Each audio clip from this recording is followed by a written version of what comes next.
وحدت دیان تو بعد میں ہوگی، وحدت سیاست تو ہو لے پہلے۔ وہاں تم اپنے لیڈر کے لیے مر جاتے ہو، اور اسلام کوئی یتیم مذہب ہے؟ یہ محمد عربی کا لایا ہوا دین ہے۔ تم اپنے سیاسی مفادات پہ کوئی کمپرومائز نہیں کرتے ہو۔ تم کہتے ہو چرچ میں نماز پڑھنے دیتے ہیں، اور وہ جوتے اتار کے نہیں جانے دیتے۔ او میاں، وہ تمہارے لیے ایک کھلونا رکھا ہے، تمہیں بہلانے کے لیے، تمہیں ورغلانے کے لیے وہ رکھا ہوا ہے۔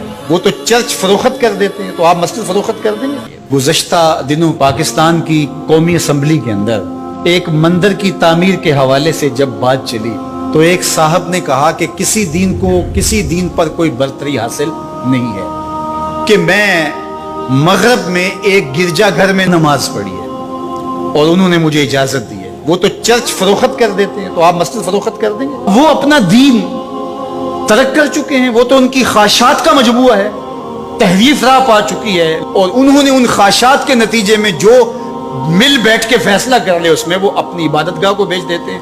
تو کیا ہم اپنی عبادت گاہ کو بیچ سکتے ہیں؟ ہم کہتے ہیں جی وہ دیتے ہیں تو ہم بھی دے دیں۔ یہ کیا بات ہوئی؟ اگر آپ نے ان کی رواداری دیکھی ہے تو ذرا اس کو اپنے سیاسی کلچر کا حصہ بنائیے۔ مسلم لیگ کے دفتر جو ہیں وہ تحریک انصاف کے لیے کھول دیجئے کہ آپ یہاں اجلاس کر سکتے ہیں، اور تحریک انصاف سے کہیے گا کہ وہ پیپلز پارٹی کے لیے ان کو کہیے گا کہ آپ نون لیگ کے لیے اپنے دفتر کھول دیجئے۔ وحدت دیان تو بعد میں ہوگی، وحدت سیاست تو ہو لے پہلے۔ تم سارے مسلمانوں ایک ملک کے رہنے والے ہو تو پتہ چلے جی یہ بڑے وسیع و ظرف ہیں۔ وہاں تم اپنے لیڈر کے لیے مر جاتے ہو، اور اسلام کوئی یتیم مذہب ہے؟ یہ محمد عربی کا لایا ہوا دین ہے۔ تم اپنے سیاسی مفادات پہ کوئی کمپرومائز نہیں کرتے ہو۔ یہ کیا تمہارا فلسفہ کہ انہوں نے اپنے چرچ میں اجازت دے دی تو ہم بھی دیں گے؟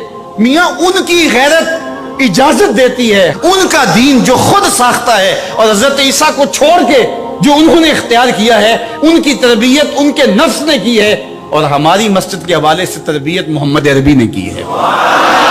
ہمیں تو یہ بتایا گیا مسجد تو مسجد رہی، مسجد کے اندر جو ٹوٹی ہوئی چٹائی ہے آپ اس کو بھی نہیں بیچ سکتے۔ باقی وہ آپ کے لیے یا دو چرچ کھول رہے ہیں اور کہیں کہ وہاں نماز پڑھیں۔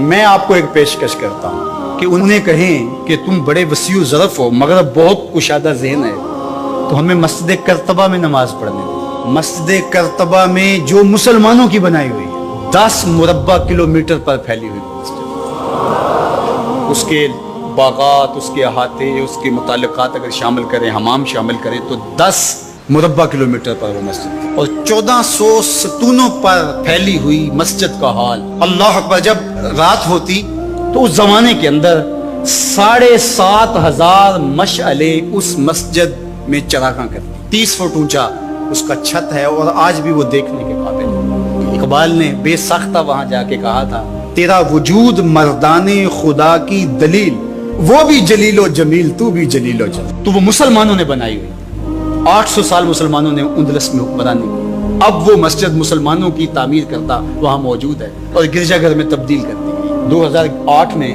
مقامی مسلمانوں نے پوپ کو درخواست دی کہ جس روادار تیرا وجود مردان خدا کی دلیل، وہ بھی جلیل و جمیل، تو بھی جلیل و جمیل۔ تو وہ مسلمانوں نے بنائی ہوئی، 800 سال مسلمانوں نے اندلس میں حکمرانی کی، اب وہ مسجد مسلمانوں کی تعمیر کرتا وہاں موجود ہے اور گرجا گھر میں تبدیل کر دی گئی۔ 2008 میں مقامی مسلمانوں نے پوپ کو درخواست دی کہ جس رواداری کی، مذہبی رواداری کی آپ بات کرتے ہیں، اس رواداری کو قائم کرنے کے لیے ایسا کیا جائے کہ ہمیں بھی اس مسجد میں نماز پڑھنے کی اجازت دی جائے۔ یہاں گرجا گھر ہے، تصویریں لگی ہوئی ہیں، اور وہ آ کے عبادت کرتے ہیں عیسائی، تو ہم بھی ایک گوشے میں عبادت کر لیا کریں۔